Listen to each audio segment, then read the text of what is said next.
कि मेरे घट में भी राम, मेरे तन में भी राम, सूरज में भी राम, चंदा में भी राम, हर जगह राम है। और बताओ हम वही गुटखा, वही जर्दा, वही गांजा, वही एक दूसरे के उंगली बहनी, वो वैसे नहीं, वो वैसे नहीं है।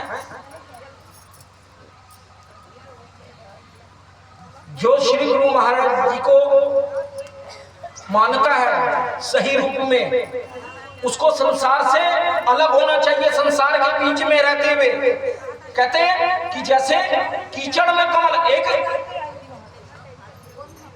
बहन जी, हाँ जी, बंद कर दें? नहीं बंद कर दें? बताओ। कहते हैं तुलसी पिछड़े पाप से हरि चर्चा न सुहाए, है? बताओ श्री गुरु महाराज जी क्यों बच्चे हमारी बात क्यों नहीं सुनते हैं? अभी महाराज जी ने कहा कि कहते सब दुख ठीक है, लेकिन जब बच्चे अपने माँ बाप को मारते हैं वो दुख बर्दाश्त नहीं होता। उसका भी एक कारण है कि यही कारण है कि सत्संग में बैठ के तुम लोग बात कर रहे हो। जब तुम लोग बात कर रहे हो तो तुम उनको क्या शिक्षा दोगे? बताओ मेरे को।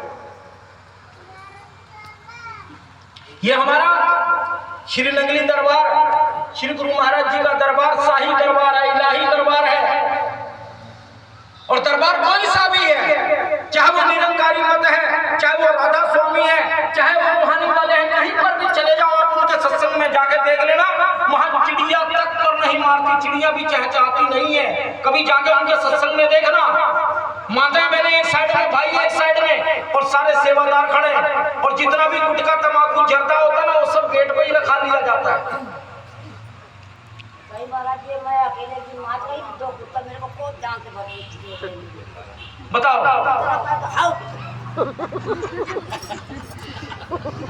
उनके वहां आवाज तक नहीं आती है, मोबाइल भी रखा लिया जाता है, साइलेंट कर दिए जाते हैं मोबाइल, कोई वीडियो भी नहीं बनाता है।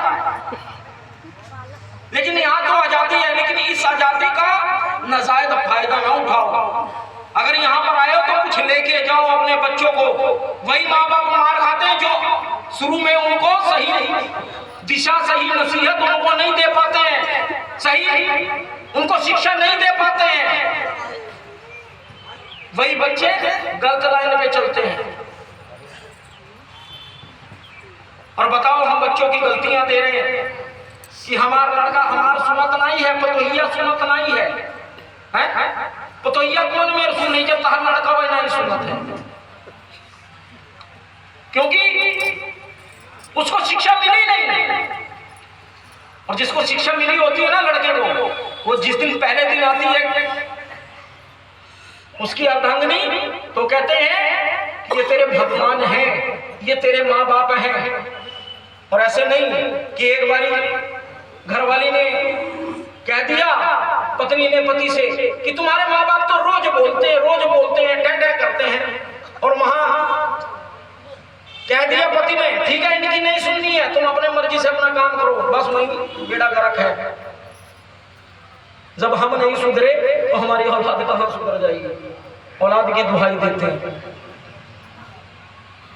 और जो गुरुमुख हो गया ना तो उसके अंदर वो चीज झलकनी चाहिए कि वाकई ये गुरुमुख है, वाकई ये संत है। चोला डालने से कोई संत नहीं होता, माला डालने से कोई संत नहीं होता, तिलक लगाने से कोई संत नहीं होता। वो उसके अंदर चीज झलकनी चाहिए, उसका व्यवहार बताना चाहिए, उसका आचरण बताना चाहिए, उसकी आदत बतानी चाहिए, दिखनी चाहिए कि मैं गुरुमुख हूं या मैं महात्मा हूं। वो चीज किसी के कहने से कोई कुछ नहीं। हम तो गुरु महाराज जी को धोखा दे रहे हैं,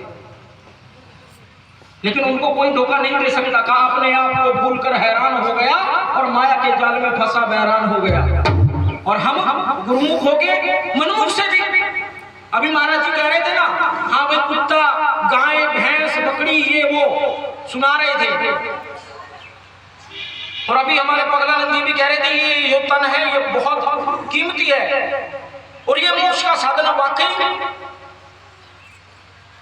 लेकिन वो जो गाय, वो जो कुत्ता,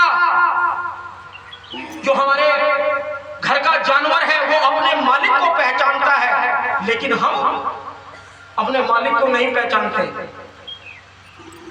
कहा मैंने इस दिन मैं सतगुरु को हाजिर नाजिर मानकर कसम खाता हूं कि मैं आपका रोज भजन करूंगा और पर्दे में बैठ के भजन करूंगा।